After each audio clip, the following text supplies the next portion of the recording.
Hello students, जैसे कि आप जानते हैं कि हम अपनी स्पीकिंग को ठीक करने के लिए नए नए रूल्स कर रहे हैं। आज भी मैंने एक नया रूल बनाया है आपके लिए जो आपकी स्पीकिंग में बहुत ही ज़्यादा हेल्पफुल होगा।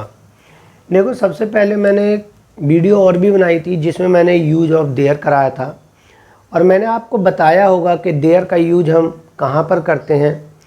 एक तो किसी चीज़ का किसी में होना, पाया जाना या नहीं होना, पाया जाना होता है और वहाँ पर सब्जेक्ट निश्चित नहीं होता है, हम वहाँ पर देयर का यूज करते हैं। अगर आपको पुराना यूज पता होगा तो ठीक है, अगर नहीं पता होगा तो मैं आपको रिवाइज करा देता हूँ। जैसे अगर मैं बोलता हूँ मेरी जेब में पैसे होने चाहिए, there should be money in my pocket, ये तो वो यूज है जो यहाँ पे लिखा हुआ है। अगर पहले जो देयर वाला है, जैसे मान लो मैंने कहा मेरे कमरे में 10 पंखे हैं, there are 10 fans in my room. मेरी जेब में एक पेन है, there is a pen in my pocket. आपके घर में कितने दरवाजे हैं, how many doors are there in your house. ये तो पुराना यूज है जो मैंने आपको पहले सिखाया होगा। उसके बाद आपका ये जो नया यूज है, जैसे मैंने अभी एक एग्जांपल बताया था, इसमें हमने देखो देयर के साथ हमने शुड लगाया है, जिससे आपको पता है कि इसकी जो हिंदी है वो चाहिए हो जाएगी। जबकि पहले जो देयर मैंने कराया था उसमें चाहिए नहीं था, उसमें सिंपल था। जैसे मेरे घर में 2 दरवाजे हैं, there are 2 doors in my house, तो इसमें लेकिन चाहिए, मेरे घर में 2 दरवाजे होने चाहिए। इस तरह के सेंटेंस आप इसमें सीखेंगे। देखो, घर में पानी होना चाहिए, सबसे पहले सब्जेक्ट नहीं है तो इसलिए आपको देयर का यूज करना है। इसमें इजमार नहीं आएगा, इसमें चाहिए इसलिए शुड आएगा। There should be water in the house.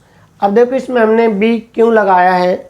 B लगाने का इसमें एक मेन रीज़न ये है कि जो होना होता है कि ये चीज़ हमारे घर में होनी चाहिए, तो होने के लिए हमने यहाँ पर बी का यूज किया है। तो आगे मैं आपको बताऊंगा जो बी का जो यूज होता है वो आगे कैसे कैसे हम करते हैं, और इजमार और वोजबर इससे। वैसे तो मैंने जब आपको इजमार का यूज सिखाया होगा तो मैंने आपको इस बारे में बता दिया होगा। वैसे मैं 1-2 बार और आपको बता दूंगा क्योंकि आगे भी इसके कई यूजेस हैं। भारत में भ्रष्टाचार और आतंकवाद नहीं होना चाहिए। There should not be corruption and terrorism in India. क्या हमारे देश में बेरोजगारी होनी चाहिए। जैसे कि क्या शुरू में आ रहा है, तो मैंने आपको कई बार बोला है कि जो हमारे सेंटेंस का हेल्पिंग वर्ब होता है हम उसे ही शुरू में लगाते हैं, तो इसमें शुड शुरू में आ जाएगा। क्या हमारे देश में बेरोजगारी होनी चाहिए, should there be unemployment in our country. Should there be unemployment in our country. इस तरह से आपको इंट्रोगेटिव बनाने हैं। भारत में गरीबी नहीं होनी चाहिए, there should not be poverty in India. Bharat में शांति कैसे होनी चाहिए, ये क्वेश्चन वर्ड वाला है।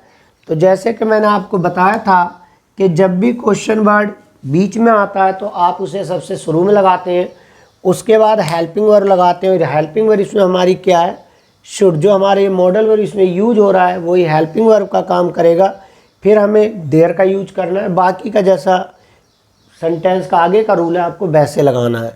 भारत में शांति कैसे होनी चाहिए, how should there be peace in India. हमारे परिवार में शिक्षित लोग होने चाहिए, there should be educated people in our family. आपको इस तरह से प्रैक्टिस करनी है। आपको जो मैंने शुरू में देयर का यूज़ सिखाया था, पहले आप देयर के प्रैक्टिस करेंगे। मेरे स्कूल में बहुत सारे टीचर हैं, there are many teachers in my school. मेरे कमरे में 2 कुर्सियां हैं, there are 2 chairs in my room. क्या आपके घर में एक पंखा है, is there a fan in your house. आप जब ये वाला सेंटेंस बना लेंगे उसके बाद आप देयर शुड के सेंटेंस की प्रैक्टिस करना और ऐसे ही मिनिमम 5 या 6 सेंटेंस खुद बनाने की कोशिश करना। तो मुझे लगता है ये रूल आपको एकदम आ जाएगा, क्योंकि आगे भी मैं आपको ऐसे ही रूल कराने वाला हूँ जो आपकी स्पीकिंग में काफ़ी ज़्यादा आपकी हेल्प करेंगे। ऐसी ही वीडियोस देखने के लिए द ग्रेट एकेडमी चैनल को रेगुलर देखते रहें, और जिन स्टूडेंट्स ने इस चैनल को सब्सक्राइब नहीं किया है वो इसे सब्सक्राइब कर लें। Thank you for watching this video.